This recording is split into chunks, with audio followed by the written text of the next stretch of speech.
दोस्तों नमस्कार, मैं आर्यन जायसवाल एक बार आप सबका फिर से बहुत बहुत स्वागत करता हूं अपने यूट्यूब चैनल डियर गुरुजी पर। सो गाइस, जैसा कि आप सबको पता है कि मैं अपने इस चैनल पर जो भी गवर्नमेंट जॉब्स होती हैं उनसे रिलेटेड अपडेट्स देता हूं या उनको कैसे फॉर्म को भरा जाना है, क्या क्या डाउट्स होते हैं। इसके अलावा दोस्तों मैं अपने चैनल पर प्रॉपर वे में जो भी एग्जाम्स चल रहे होते हैं इंपॉर्टेंट, उनकी तैयारी करवाता हूँ। जैसे कि आप लोग अगर रात को 9 बजे हमारे चैनल पर आएंगे तो एक लाइव टेस्ट कंडक्ट करवाया जाता है। वहाँ पर क्या होता है, जितने भी एग्जाम्स होते हैं उनसे रिलेटेड सभी तरह के जो क्वेश्चन होते हैं, सिलेक्टिव क्वेश्चन होते हैं, 50 प्लस क्वेश्चन होते हैं। और ये जो लाइव टेस्ट होता है 1 घंटे का होता है। यहाँ पर हर तरह के question, Hindi, GK, GS, mathematics और रीजनिंग, इसके अलावा करंट अफेयर, सभी टॉपिक से क्वेश्चन जो होते हैं कवर कराए जाते हैं। और ये जो लाइव टेस्ट चलता है, अगर आप इसमें ज्वाइन होते हो तो आपको बिल्कुल फ्री है, कुछ नहीं आपको पे करना है। बिल्कुल आपको हमारे चैनल पर आना है, रात को 9 बजे नोटिफिकेशन मिलता है तो अच्छी बात है। अगर नोटिफिकेशन नहीं जा रहा है तो चैनल को सब्सक्राइब कर लो, नोटिफिकेशन मिल जाया करेगा तो वहाँ पर आकर लाइव टेस्ट दे सकते हो। इसके अलावा दोस्तों अगर आप डिटेल में कोई भी सब्जेक्ट पढ़ना चाहते हो आपके गवर्नमेंट जॉब के प्रिपरेशन से रिलेटेड, तो आप हमको अनअकैडमी पर फॉलो कर सकते हो।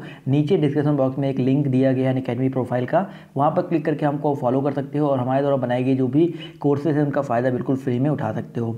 तो चलिए स्टार्ट करते हैं आज के वीडियो को। तो यहाँ पर ग्रुप डी की पोस्ट आई है हरियाणा की तरफ से, हरियाणा HSSC की तरफ से आई है ग्रुप डी की पोस्ट। और ये जो वैकेंसी है यहाँ पर ये समझ लो कि सभी राज्यों के लिए सभी लोग भर सकते हैं। पहले बताए तो सभी लोग के दिमाग में यही चलता है कि हरियाणा की पोस्ट है तो क्या हम लोग नहीं भर पाएंगे, तो सारे लोग भर लेंगे। बस जो जॉब लोकेशन होगी वो आपकी हरियाणा होगी। और जो इसका पे स्केल है, अच्छा खासा पे स्केल है। ग्रुप डी के ऊपर मत जाइएगा, इसमें 16,000 के आसपास स्टार्टिंग है और 53,000 तक का इसका पे स्केल है। 16,900 से लेकर के 53,500 तक। तो इसलिए मैं इसके बारे में आपको बता रहा हूँ। और 250 प्लस पोस्टें आपकी यहाँ पर हैं।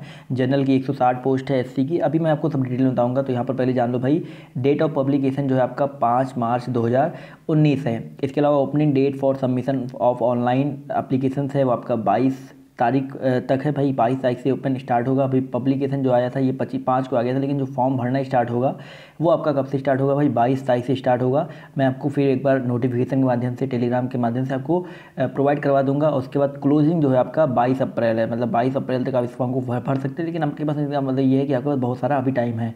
इसके बाद चलिए हम बात कर लेते हैं क्वालिफिकेशन के बारे में और जो भी चीज़ें हैं उन सब चीज़ों के बारे में बात कर लेते हैं इस एडवर्टीजमेंट को लेकर के। तो यहाँ पर देखिए बेसिकली टोटल जो पोस्टें हैं वो कुछ इस तरह से है। जनरल की पोस्टें, SC की पोस्टें, BC और BCB की जो पोस्टें हैं वो आपके सामने ये है। और PWD की पोस्टें आपके सामने ये है। तो यहाँ पर आप देख सकते हैं एजुकेशन क्वालिफिकेशन की बात करें तो 10th पास देख सकते हैं यहाँ पर, matriculation from a recognised board. इसके अलावा दोस्तों हिंदी या Sanskrit up to matriculation as of the 1 subject. तो हिंदी तो सबका ही होता है, तो अगर आप हिंदी या संस्कृत के साथ हाई स्कूल पास किए हैं तो आप इस फॉर्म को भर सकते हो। और एज के लिए आप देख सकते हैं 18 से 42 ईयर तक का यहाँ पर जो क्राइटेरिया है वो है। इसके अलावा आपको रिलैक्सेशन भी मिलेगा एज में, वो आपके अकॉर्डिंग टू द जो आपका हरियाणा गवर्नमेंट का इंस्ट्रक्शन रूल है एज लिमिट को लेकर के, उसके हिसाब से आपको यहाँ पर एज में छूट मिलने वाली है। लेकिन 18 से लेकर के 42 एज तक है। तो यहाँ पर लगभग मेरे जो सब्सक्राइबर्स हैं वो इन्हीं के बीच में है, तो उनके लिए तो ये फॉर्म बिल्कुल फॉलो करता है। और यहाँ पर इसके अलावा दोस्तों अगर हम पे स्केल की बात करें, देख सकते हैं यहाँ पर पे स्केल जो है, लेवल जो है इसका 16,900, 3,500 प्लस एप्लीकेबल स्पेशल पे भी है यहाँ पर। तो ये आपका पे स्केल है, तो अच्छा खासा पे स्केल है, इसलिए मैं इस पोस्ट के बारे में आपको बताया हूँ। इसके अलावा जो पोस्टें हैं, चलिए एक मिनट माफ़ कीजिएगा। इसके अलावा दोस्तों यहाँ आप देख सकते हैं यहाँ पर कुछ कैटेगरी में रिजर्वेशन के बारे में दिया गया है। जैसे PSC कैटेगरी 4%, एक्स सर्विसमैन और बैकवर्ड क्लास जो है। तो बेसिकली यहाँ पर एक सवाल आपका उठता है कि अगर आप यूपी से हैं और इस फॉर्म को भर रहे हैं तो क्या आपको OBC का रिजर्वेशन मिलेगा? तो नहीं भाई, अगर आप किसी अदर स्टेट का फॉर्म भरते हो तो हमेशा आप एज अ जनरल कैंडिडेट माने ही जाते हैं। तो यहाँ पर जो भी जनरल की पोस्ट है आपको वहाँ पर फाइट करना पड़ेगा और जनरल ही आपको वहाँ पर आप भरोगे OBC, लेकिन आपको एज अ जनरल ही माना जाएगा। तो यहाँ पर वो जो डाउट है आप लोग क्लियर रखो। इसके अलावा दोस्तों अगर हम बात करते हैं यहाँ पर फ़ीस के बारे में, तो फ़ीस आप देख सकते हैं जो जनरल की फ़ीस है मेल या फीमेल की वो आपका 100 रुपीज़ है। और इसके अलावा OBC की यहाँ पर मेल की 50 है, फीमेल की 25 है और फीमेल हरियाणा के लिए आपका 50 रुपये है। लेकिन यहाँ पर याद रखना भाई, अगर आप हरियाणा के बाहर से हैं और फॉर्म भर रहे हैं तो आपका जो चार्ज है आपका 100 रुपीज़ ही लगने वाला है। अब बात कर लेते हैं दोस्तों, यहाँ पर कुछ नोट दिए गए हैं जो इंपॉर्टेंट चीज़ें उसके बारे में ही बात करेंगे। तो यहाँ पर क्राइटेरिया फॉर सिलेक्शन, जी हाँ क्राइटेरिया के बारे में सब लोग पूछते हैं। तो यहाँ पर क्राइटेरिया देख सकते हैं, तो the scheme of marks in respect of selection to group D post in the service cell comprise of total 100 marks as detail below. तो एक रिटर्न मार्क होगा 90 नंबर का रिटर्न मार्क होगा, और socio economic criteria and experience जो आपका 10 number का ये होगा। ये आपको बाद में बताया जाएगा कि ये 10 नंबर का क्या होता है। आपको यहाँ पर देख सकते हैं, the commission shall make selection and recommendation of the name of candidate to a department or an office on the basis of merit in written examination, experience and socio-economic criteria. The written examination shall be divided into 2 portion।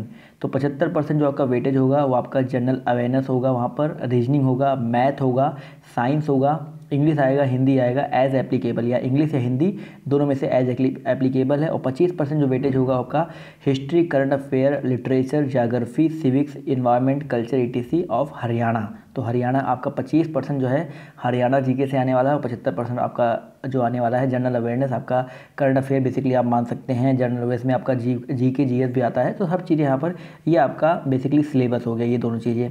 इसके अलावा the marks for experience and some objective socio economic criteria are to be. अब देखिए जो ये socio economic criteria वो क्या है, तो if no person from among the applicant father, mother, spouse, brother and sons is was और has been regular employ in the any department, board, corporation, company और बॉडी और कमीशन या authority of government और government of India. यानी कि अगर कोई भी बंदा यहाँ पे कोई भी बंदा जॉब नहीं कर रहा है तो क्या बोलते हैं यहाँ पर 5 मार्क्स दिए गए हैं। अच्छा, यहाँ पर ये बेसिकली दिया गया है if no person from among, तो अगर कोई भी बंदा इससे नहीं बिलोंग करता है तो अच्छी बात है।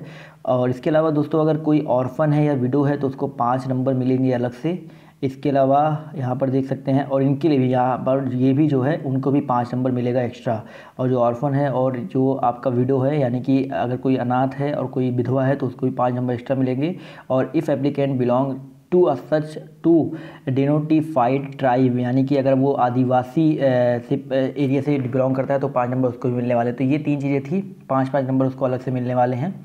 इसके अलावा दोस्तों एक्सपीरियंस कह रहा है 1.5 marks for each year or part thereof exceeding 6 month of experience out of maximum of 16 year on the same or higher post or any department, board, corporation. यानी कि एक्सपीरियंस अगर आपके पास है तो आपको ये 8 नंबर एक्स्ट्रा मिलेंगे। और no mark will be awarded for any period of less than 6 month, यानी कि अगर आपके पास एक्सपीरियंस नहीं है तो आपको वहाँ पर 0 नंबर मिलने वाले हैं, जो 10 नंबर का होने वाला है। तो ज़रूरी नहीं है आपके पास ये वो एक्सपीरियंस हो ही, अगर नहीं है तो भी आपका काम चल जाएगा। और यहाँ पर नोट करके दिया गया है, no applicant shall be given more than 10 marks for socio economic criteria and experience under any circumstances. तो यहाँ पर आप समझ गए ना, ये सोशियो और इकोनॉमिक क्राइटेरिया क्या है, ये किस लिए दिया जा रहा है। तो ये बेसिकली इन सब चीज़ों के लिए दिया है जो ABC करके दिया गया है। अगर आप जॉब करते हैं गवर्नमेंट ऑफ इंडिया में या हरियाणा के या किसी भी स्टेट गवर्नमेंट में, अगर आपके पिता माता कोई भी बेटा अगर आपका जॉब करता है, एम्प्लॉय है, या आप ऑर्फन या विडो है, या अगर आप क्या बोलते हैं ट्राइब या मतलब आदिवासी से बिलोंग करते हैं, या आपके पास कोई एक्सपीरियंस है इसके लेकर के, तो आपको यहाँ पर ये सारे नंबर 8 नंबर, 5 नंबर और 5 नंबर 5 नंबर ये आपको हिसाब से मिलने वाले हैं। अगर आप इनसे बिलोंग नहीं करते तो आपको नंबर जो है वो नहीं मिलने वाला है। समझ गए दोस्तों। तो यहाँ पर रेगुलेटरी फ्रेमवर्क दिया गया कि आपको जो भी चीज़ें हैं, कैसे आपको, अगर आप एक ऑर्फन है तो आपको क्या सर्टिफिकेट बनाना है, किससे बनवाना है, यहाँ पर ये सारी डिटेल दी गई है। और इसका जो नोटिफिकेशन है या इसका जो फॉर्म है ये मैं आपको टेलीग्राम ग्रुप के माध्यम से आपको प्रोवाइड कर दूंगा। वहाँ पर आप जाकर के इसको डाउनलोड कर सकते हैं। वहाँ पर आपको जो जानकारी है वो सीधे सीधे पूरी जानकारी मिल जाएगी। सो बेसिकली ये कुछ इंपॉर्टेंट न्यूज़ थे, इंपॉर्टेंट जानकारी थी इस फॉर्म को लेकर के। तो जो भी एक इंटरेस्टेड कैंडिडेट है वो इस फॉर्म को ज़रूर भरें, क्योंकि क्या होता है कि कभी कभी लोग सिर्फ क्या होता है कि हाँ आप यूपी के हैं तो सिर्फ यूपी के ही फॉर्म भरेंगे, ऐसा नहीं होता भाई। आप इंडिया के हो, ऐसे मत सोचो आप यूपी के हो, कहीं के हो, तो आप लोग सारे फॉर्म को भरा करो जो भी आप जिसमें भी एलिजिबल हो। क्योंकि अभी आपके पास अभी आपके पास टाइम है, तो टाइम जब तक है आप लोग किसी भी फॉर्म को छोड़ो मत, भरते जाओ, पेपर देते जाओ, कहीं ना कहीं आपका निकल जाएगा। और जो लोग ये लोग सोच के बैठ जाते हैं भैया इसमें तो नकल होता है, इसमें घूस चलता है तो नहीं देंगे, तो आप लोग ऐसे ही ज़िंदगी भर बैठे रह जाओगे, ऐसे कुछ नहीं होगा। तो आप लोग कोशिश करते रहो और जितने भी फॉर्म आते हैं भरो, पेपर दो। और इसके अलावा जो भी चीज़ें हैं आप लोग, एक है ऊपर वाला उसके ऊपर हाथ में छोड़ दो, जो होगा अच्छा ही होगा यहाँ पर। और एक इंपॉर्टेंट चीज़ यहाँ पर देख सकते हैं, document to be uploaded with the application form. Application जब फॉर्म भरेंगे तो आपको क्या क्या डॉक्यूमेंट चाहिए, तो scan copy of qualification, inter का क्वालिफिकेशन चाहिए डेट ऑफ बर्थ के लिए जो, और इसके अलावा scan copy of Haryana domicile certificate in case of SC SC। अगर आप SC BC इसका चाहते हैं, फिजिकल सर्टिफिकेट हैं, तो आपको ये भरना पड़ेगा, जरूरी नहीं है कि हरियाणा डोमिसाइल आपको देना ही पड़े। इसके अलावा scan copy of certificate claiming weightage mark under socio economic criteria and experience. तो अगर आप एलिजिबल हैं, ये आप लेना चाहते हैं तो आप इसको भरें। स्कैन का फ़ोटो डली साइन एंड कैंडिडेट, यानी कि आपको फ़ोटो जो आपकी साइंड की हुई फ़ोटो है वो देना पड़ेगा। इसके अलावा सिग्नेचर भी आपको अपने जो है वो देनी पड़ेगी। तो ये सारी चीज़ें आपको यहाँ पर अपलोड करना पड़ेगा। तो ये तो पूरी जानकारी हो गई इस फॉर्म को लेकर के। तो जो भी फॉर्म भरना चाहते हैं तो वेट करें कितनी तारीख का, 22 तारीख का डेट करें, वेट करें। आपको 22 तारीख से ये जो फॉर्म है भरना स्टार्ट होगा। sarkari.com या sarkari.exam.com काफ़ी सारे वेबसाइट्स हैं, वहाँ पर आप जाकर सीधे भर सकते हैं फॉर्म को। या हरियाणा की जो HSSC, ये hssc.gov.in, ये जो वेबसाइट है, यहाँ पर भी जाके आप इस फॉर्म को भर सकते हैं। तो आई होप आपको ये वीडियो जो है पसंद आया होगा, और इसी तरह की हम जानकारी आपको लगातार देते रहते हैं। तो अगर आपको ये चैनल अच्छा लगता है, अगर आपको हमारी दी हुई जानकारी से संतुष्टि मिलती है, तो आप लोग हमारे चैनल को सब्सक्राइब कर सकते हो, वीडियो को लाइक कर सकते हो, अपने दोस्तों के साथ शेयर कर सकते हो। तो अभी के लिए इस वीडियो में सिर्फ इतना ही। अभी के लिए बाय बाय, टेक केयर, जय हिंद, जय भारत। मिलते हैं आप सबसे नेक्स्ट पार्ट में।